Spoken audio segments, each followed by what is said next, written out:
मध्य प्रदेश राज्य महिला आयोग की। थोड़े से दुख की बात है कि हमें महिला आयोग के बारे में चर्चा करनी पड़ी है, क्योंकि हम भारत में रहते हैं। भारत जैसे देश में जहाँ पे महिलाओं को देवी का दर्जा प्राप्त है, वहाँ वो अपने अधिकारों के प्रति सजग नहीं है। ठीक है, उनको आगे बढ़ाना पड़ रहा है, कुछ करना पड़ रहा है, अब कर लो, खा लो, सीख लो। तो ये गलत बात है, क्योंकि भारत काफ़ी एक सशक्त राष्ट्र रहा है महिलाओं के लेके पूर्व में। बट अब महिलाओं की स्थिति बहुत ही डामाडोल है आज के समय में, इसलिए इस प्रकार के आयोगों का गठन किया जा रहा है ताकि उनको मुख्य धारा में लाया जा सके। पिछड़ती जा रही है, कहीं ना कहीं पिछड़ रही है, इस वजह से ये महिला आयोग का गठन किया गया है। और मध्य प्रदेश में राज्य स्तर पे, देश में राष्ट्रीय स्तर पे, अंतर्राष्ट्रीय स्तर पे सभी जगह बड़ी बुरी स्थिति है।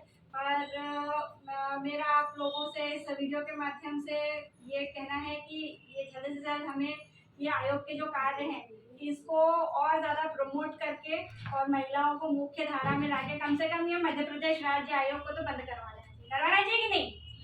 आवाज़ नहीं करवाना चाहिए कि नहीं? पक्का? चलो बंद कराएंगे इसको, बहुत पॉपुलर कर देना इस वीडियो को, ठीक है? तो मध्य प्रदेश राज्य महिला आयोग का जो गठन किया गया है वो अधिनियम मध्य प्रदेश राज्य महिला आयोग अधिनियम 1995 की धारा 3 के तहत 23 मई 1998 को किया गया। ठीक है, ये एक संवैधानिक निकाय है। संवैधानिक निकाय मतलब इसका पूर्व में संविधान में कोई वर्णन नहीं था। संसद द्वारा अध्यादेश जारी करके इस आयोग का गठन किया गया। मतलब जब संविधान बना था उस समय भी सोच लो कि महिलाओं की स्थिति इतनी बुरी नहीं थी कि उनको आगे लाया जाए, उनको बढ़ाया जाए, उनकी प्रगति ली जाए, इस प्रकार से उनके बारे में सोचना पड़े। बहुत अच्छी स्थिति थी उस समय भी, सोच लो मतलब। ठीक है, तो ये एक संवैधानिक निकाय है जिसको सिविल न्यायालय की शक्तियाँ प्राप्त है। ठीक है, सिविल न्यायालय के कार्य हम लोगों को पता है क्या होते हैं, उसका भी थोड़ा सा देख लेते हैं। जैसे कि कई महिलाओं के अधिकारों का हनन हो रहा है तो कोई शिकायत प्राप्त हो रही है तो उन्हें समन जारी करना, ठीक है, परिरक्षण करना, स्वविवेक से जांच करना कहीं पे कि क्या कोई बता रहा शिकायत कर रहा है तो वहाँ जाके जांच करना है। और जो कार्यक्रम केंद्र सरकार राज्य सरकार लेकर आ रही है तो उस पर ठीक प्रकार से काम नहीं हो रहा है या नहीं हो रहा है। तो ये सारी जो सिविल न्यायालय के पास जितनी भी शक्तियाँ होती हैं वे सारी शक्तियाँ मध्य प्रदेश राज्य महिला आयोग के पास में ठीक है। ठीक है, अब बात की जाए कि इसके अध्यक्ष अब ठीक है आयोग का गठन कर दिया, कब किया? 23 मई 1998 में कर दिया। ठीक है, आयोग का जब गठन किया गया तो भैया कह दिया उसमें कितने सदस्य होंगे? 7 सदस्य होंगे। ठीक है, एक अध्यक्ष, 5 अन्य सदस्य और एक जो होगा सदस्य वो क्या होगा? सचिव होगा, सचिव सदस्य होगा।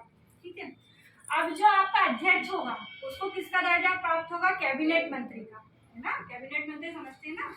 और जो सदस्य होंगे उसको राज्य मंत्री का दर्जा प्राप्त होगा। ये इन्होंने कह दिया।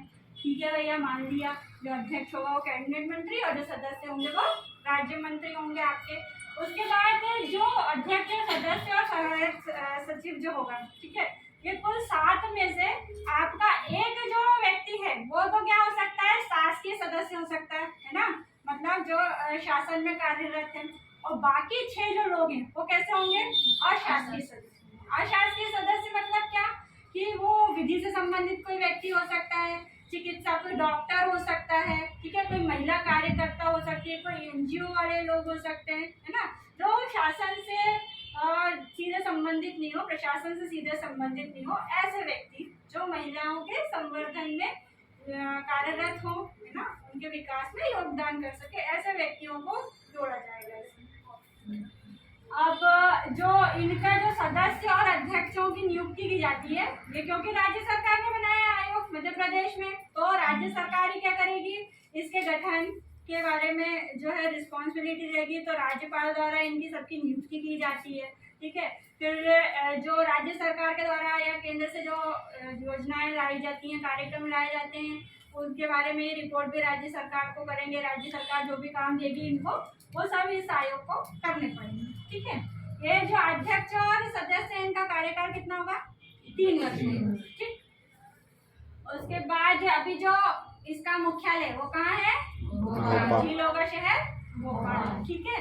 पहले जो फर्स्ट इसकी अध्यक्ष थी वो कौन थी? कृष्णकांता तोमर थी, और वर्तमान में कौन है? शोभा ओझा इसकी अध्यक्ष है, ठीक है। अब ये तो हमने मोटे मोटे तौर पे बात कर ली आयोग के बारे में। अब जो महिलाओं के अधिकार है जिनके विषय में इसको कार्य करने हैं वो क्या है उसको थोड़ा सा देख लेते हैं हम। कि सबसे पहली बात तो जो हमारी आबादी है, लगभग 50% आबादी है, कुल जो जनसंख्या है, एक मान लें मोटे मोटे तौर पे भारत में भी 50% आबादी क्या है? महिलाएं हैं, ठीक है। तो सबसे बड़ी जो अभी हम इंडिया भी, भारत भी और मध्य प्रदेश भी जो सबसे बड़ी समस्याओं से जूझ रहा है महिलाओं को लेके, वो क्या है? स्वास्थ्य के प्रति बहुत ज्यादा लापरवाही महिलाओं के द्वारा जो है बढ़ती जा रही है। हम देख रहे हैं कि जैसे एनीमिया के बारे में तो दिन भर आप सुनते ही रहते हो समाचार पत्रों में, है ना। एनीमिया हो रहा है, मतलब 50% महिलाओं को लगभग देश में एनीमिया है, ठीक है। तो अब ये मान सकते हैं कि हम दो में से किसी को भी एनीमिया हो सकता है ना।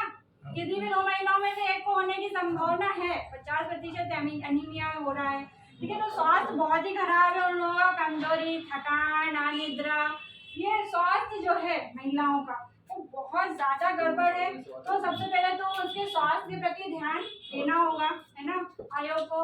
उसके लिए राज्य सरकार के द्वारा भी समय समय पर जो है कार्यक्रम चलाए जाते हैं। आंगनबाड़ियों में प्रत्येक मंगलवार को कोई ना कोई कार्यक्रम आयोजित किया जाता है। एक में वो गोद भराई करते हैं, एक में कुछ करते हैं। इस प्रकार से चारों मंगलवार उन्होंने महिलाओं को बिल्कुल समर्पित कर दिए हैं कि महिलाओं के जो है विकास और स्वास्थ्य में लाभ हो सके। उसके बाद जो महिलाओं का अधिकार है, शिक्षा का अधिकार, ठीक है। देखो हमने देखा था ना, पहले भी महिलाएं सीता जी में पढ़ने जाती थी ना, है ना, पहले भी पढ़ती थी सब, अभी नहीं पढ़ रही है मेरी लड़कियां, और 5वीं 8वीं में छोड़ दे रही है पढ़ाई लिखाई करना। तो आयोग की क्या जिम्मेदारी है? क्या जिम्मेदारी है कि वो शिक्षा को सुनिश्चित करें। महिलाओं का जो प्रतिशत गिर रहा है, जैसे जैसे जाती नहीं है, या तो कुछ महिलाएं तो पढ़ने जैसे तैसे जाती है, 5वीं पढ़ लिया, 8वीं पढ़ लिया, 10वीं पढ़ लिया, बहुत पढ़ लिया तो ग्रेजुएशन कर लिया, है ना। जो उच्च शिक्षा है उसमें तो महिलाओं का और प्रतिशत बहुत कम कम होता जाता है जैसे जैसे जाता। तो शिक्षा के प्रति उनको जागरूक करना, उनको आगे लेके आना, ठीक है। फिर जीविका, जैसे कि वो किसी पे डिपेंड नहीं रहे, है ना, अपना खुद का कमा खा सके। वैसे तो महिलाएं ज्यादातर अब ठीक है मजदूर वर्ग में भी काम करती है बेचारी, बट क्या है कि जीविका में सभी लोग जो है नहीं है, डिपेंड कर रही है महिलाएं, है ना। तो वो उनको जीविका का भी अधिकार है, वो अपना खुद का जो है जीवन यापन करने के लिए जीविका अर्जन कर सके, तो ये भी उनका एक अधिकार है, ठीक है। फिर वो कहीं भी आ जा सकती है ना, ये भी भ्रमण करने का अधिकार है, कोई रोक टोक नहीं होना चाहिए उनको, ठीक है, कि यहाँ नहीं जाओ वहाँ नहीं जाओ, आप जैसे कलेक्ट्रेट में नहीं जा सकते या चिकित्सालय में नहीं जा सकते। तो ये भ्रमण करने का अधिकार भी है। बहुत सारे अधिकार है महिलाओं के, हम यहाँ पे शॉर्ट में डिस्कस कर रहे हैं, मोटे मोटे जो हैं हमारे बीच में ही है, हम ही लोग करते रहते हैं, और उसकी वजह से जो है महिलाएं पिछड़ती जा रही हैं, ठीक है। उसका धार्मिक अधिकार है, पूजा पाठ कर सकती है कई जगह, यहाँ मंदिर में नहीं जाना, वहाँ मंदिर में नहीं जाना, शबरीमाला मंदिर, ये सब आपने सुना होगा, है ना। ये सब इसकी उदाहरण है, ये जो भ्रांतियां समाज में, तो धार्मिक अधिकार भी है भाई उनके पास। उसके बाद न्यायिक अधिकार है। अब जैसे इनने बोल दिया कि पूजा मैडम ये मंदिर में मत जाना, तो भैया मेरा तो अधिकार है, मैं तो जाऊंगी, तो क्या करूंगी मैं? मेरे को नहीं जान दे रहे, मैं क्या करूंगी? कंप्लेंट कर दूंगी। कहाँ कहाँ कंप्लेंट कर सकती हूँ मैं? जो भी प्रशासनिक कार्यालय, एसडीएम कोर्ट वगैरह में वहाँ कर सकती हूँ, सिविल कार्यालय में कर सकती हूँ, उसके बाद जिला न्यायालय में कर सकती हूँ, हाई कोर्ट जा सकती हूँ, सुप्रीम कोर्ट जा सकती हूँ, और राष्ट्रपति के पास तक जा सकती हूँ। भैया मेरा अधिकार है, ठीक है। तो आपके अगर कहीं भी अधिकारों का हनन हो रहा है तो आप न्यायिक जो है आपके अधिकार है, न्यायिक क्षेत्र में जाके आप उसके लिए मांग कर सकते हैं, ठीक है। उसका समानता का अधिकार है कि नहीं नहीं ऐसा नहीं है कि ये काम है तो ये लड़के करेंगे, ये काम है तो लड़कियां करेंगी, कि पढ़ाने का काम है तो चलो आसान काम है लड़कियों ने कर दिया, और ठीक है कि कोई अच्छा काम है तो वो लड़कियां नहीं कर सकती हैं, तो ऐसा नहीं सब कर सकती है। वो टीचर भी बन सकती है, डॉक्टर भी बन सकती है, वो एडवोकेट भी बन सकती है, कलेक्टर भी बन सकती है, बनी नहीं है। डिफेंस में अभी रोक बहुत सारी हदों तक रोक थी, तो वहाँ पे भी हटाकर अभी तो जो फ्लाइंग डिपार्टमेंट है उसमें नहीं जाने दिया था, फाइटर पायलट्स वगैरह के लिए, तो वो भी अभी कर दिया है। राष्ट्रपति तक के पास में गया था सुप्रीम कोर्ट से, तो वहाँ से भी सब उन लोगों को मिल गए हैं अधिकार, तो वो सब भी वो कर सकती है। उसके बाद आर्थिक, देखो आर्थिक जो है वैसे तो क्या है कि आर्थिक उसमें आर्थिक जो योगदान होता है, जो जीडीपी भी होता है हमारे देश का, उसमें भी महिलाओं का योगदान होता है मुख्य रूप में। पर क्या है कि अशिक्षा है ना, अस्वस्थ, इसके कारण क्या है कि बहुत उच्च पदों पे, जिससे वो ज्यादा जीविका अर्जन कर सके, इस प्रकार के पदों पर वो नहीं पहुंच पाती, ठीक है। और नहीं पहुंच पाने के कारण वजह से आर्थिक योगदान तो दे रही है वो समाज में, देश में, विश्व में, हर जगह दे रही है, पर इन सब के कारण क्या है वो यहाँ भी पिछड़ रही हैं, ठीक है। उसके बाद फिर सामाजिक, जो भी समाज है, ऐसा नहीं है कि भाई आप यहाँ नहीं जा सकती, पार्टी नहीं कर सकती, किसी समारोह में जाने से आपको रोका जाए, ये सारे आपके अधिकार हैं। और इनके लिए आपको अगर किसी भी तरीके से रोका जा रहा है, टोका जा रहा है, तो ये गलत है। तो भले ही आपको महिलाएं रोक टोक रही हैं, अगर वो गलत कर रही हैं तो उसका आप विरोध करिए, ये आपका अधिकार है। और सभी महिलाओं तक ये वीडियो जाना चाहिए ज़्यादा से ज़्यादा। और जो है ये महिला आयोग जो है ना, मध्य प्रदेश महिला आयोग, यार ये तो बंद करवा दो यार लड़कियाँ, मेरी बिल्कुल डिमांड है आप लोगों से, ठीक है।